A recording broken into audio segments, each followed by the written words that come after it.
गुना विधायक पन्नालाल शाक्य ने एक सार्वजनिक मंच से दावा किया है कि फर्जी मीसाबंदी लोग पेंशन प्राप्त कर रहे हैं। दरअसल विधायक गुना की सांस्कृतिक विरासत को भूलने पर अपनी फिक्र जाहिर कर रहे थे। इसी दौरान उन्होंने ये उदाहरण दिया। उनका उदाहरण सुनते ही वहां मौजूद लोग आश्चर्यचकित होकर उन्हें ताकते रह गए। विधायक पन्नालाल ने मीसाबंदी फर्जी होने का तर्क उस वक्त दिया जब वो गुना के उत्कृष्ट विद्यालय में आयोजित हो रही 69वीं राज्य स्तरीय शालेय क्रीड़ा प्रतियोगिता के शुभारंभ कार्यक्रम को मुख्य अतिथि की आसंदी से संबोधित कर रहे थे।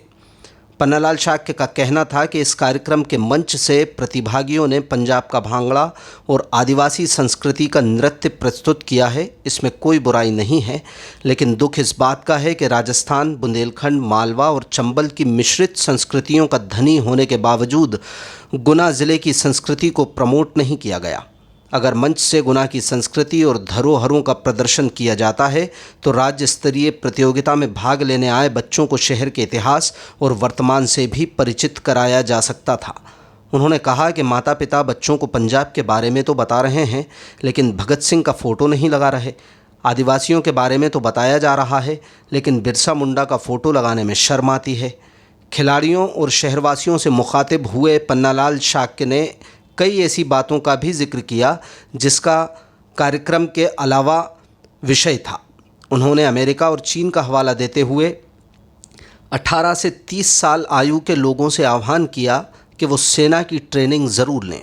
विधायक का तर्क था कि आने वाले दिनों में स्थितियां विकट हो सकती हैं, इसलिए युवाओं को सेना से संबंधित प्रशिक्षण लेना ही चाहिए।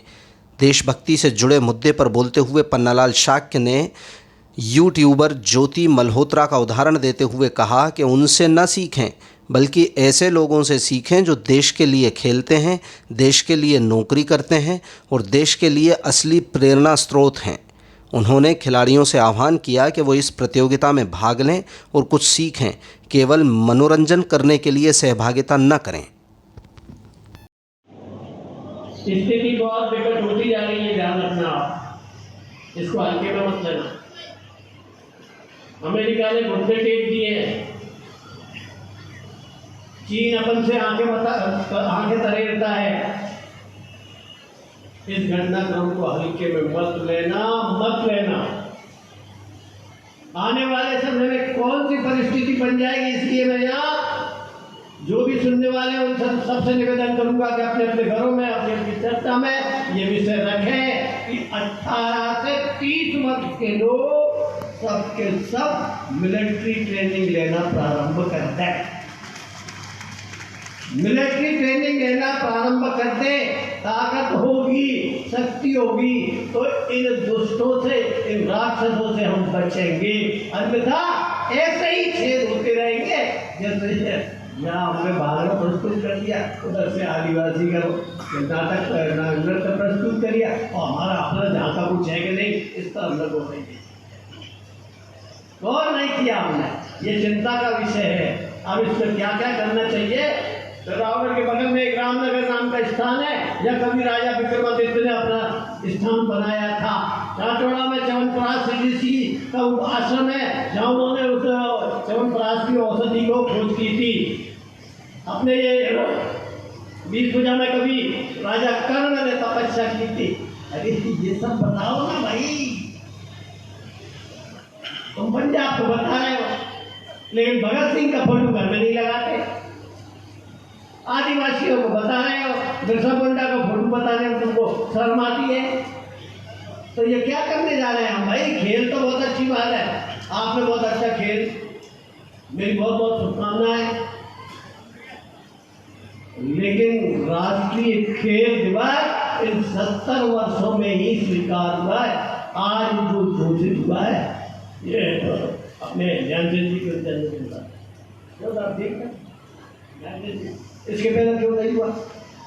वही बात है कि इस देश को लूटो और खाओ, ये मनोवृत्ति खत्म करना पड़ेगी। इसलिए मैं कह रहा हूँ कि 18 से 30 वर्ष के लोग सरकार से मिलिट्री लेने के लिए आवेदन करें, कलेक्टर साहब से निवेदन करें कि हमको मिलिट्री ट्रेनिंग दिलवा दो।